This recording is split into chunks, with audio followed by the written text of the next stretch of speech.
সকালবেলা ফজর নামাজ পড়ছাও, ওই জি হুজুর কয় রাকাত পড়ছাও? কয় হুজুর 18 রাকাত।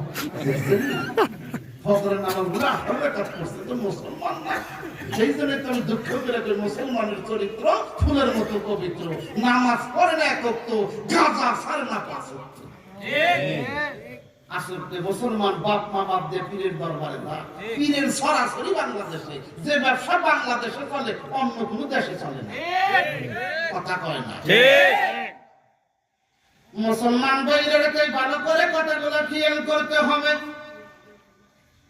তবে 1 ঘন্টার ভিতরে শুধু ওয়াজ করব না, আপনাদেরকে আজকে আমি ওয়াজও করব। কথা কয় না? শুধু ওয়াজ করলে চলবে না, মাঝে মাঝে মাদানরে আপনাদেরকে ওয়াশও করতে হবে। ওয়াশ করলেই মাদানরে, ওয়াশ করলেই ওয়াশগুলো আপনার কাজে লাগবে। আর যদি ওয়াশ না করে আপনার কোনো ওয়াশ কাজে লাগবে না।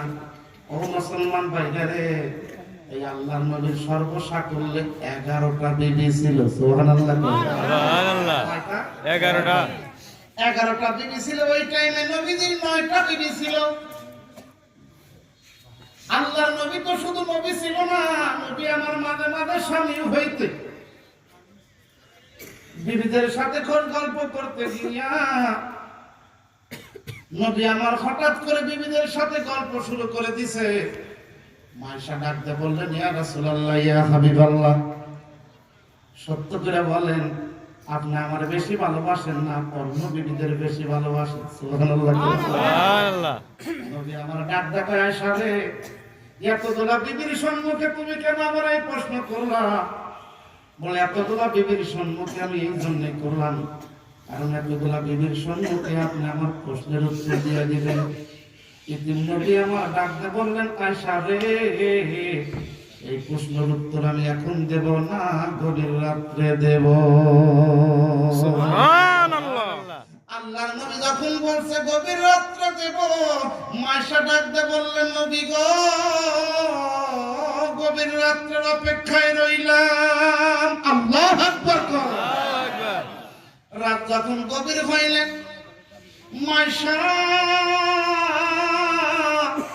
নবীর জন্য অপেক্ষা করতেছে, আল্লাহর নবী আমার ঘরে আসবেন।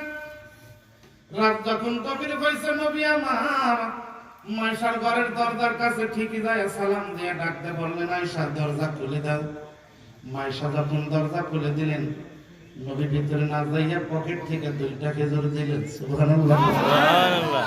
ডাকতে বললেন, আয়েশা রে, আমি তোমারে 2টা খেজুর দিলাম, খবরদার আর অন্য বিবিদের যেন জানাও না। ওখান থেকে নবী আমার মা উম্মে সালমার ঘরে গেলেন। উম্মে সালমার ঘরে যাইয়া আল্লাহর নবী 2টা খেজুর দিয়ে বললেন, উম্মে সালমা, আমি তোমারে 2টা খেজুর দিলাম, খবরদার আর অন্য বিবিদের যেন জানাও না। ওখান থেকে নবী আমার মা হাফসার ঘরে গেলেন।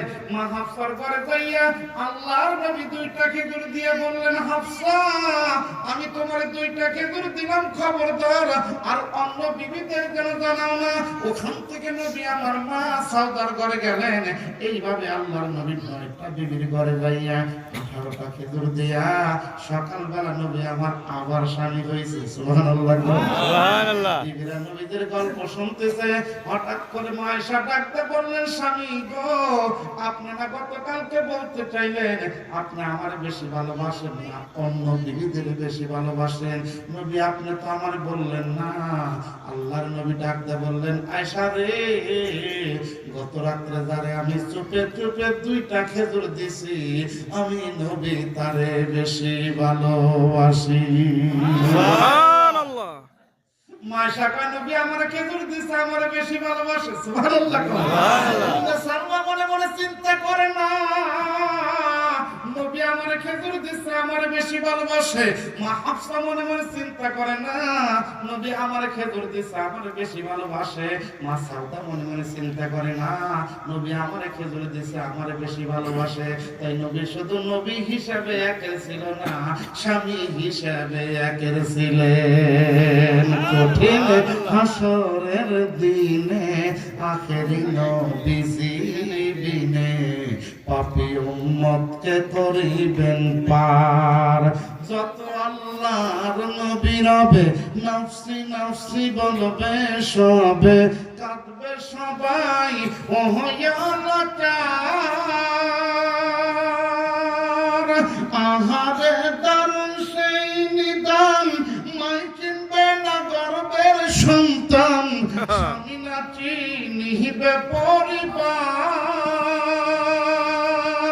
বাঁচাও বাঁচাও উঠবে ধ্বনি সেই দিন নবী দুনমনি উম্মত বলে মারিবেন চিৎকার পাপী উম্মতকে করিবেন পার আর পাপী উম্মতকে করিবেন পার সুবহানাল্লাহ আরো জোরে কও মুসলমান ভাইরা তাই সেই নবী ঈদের সাথে যেরকম খোল গল্প করতেন নবী আমার সাহাবাদেরকে নিয়ে দুইটা টাইম ওয়াজ করতেন খুব খেয়াল কয় টাইম একটা টাইম হলো ফজরের নামাজ পড়ে আর একটা টাইম হলো বাদানরে আসরের নামাজ পড়ে কয় নামাজ দুই নামাজ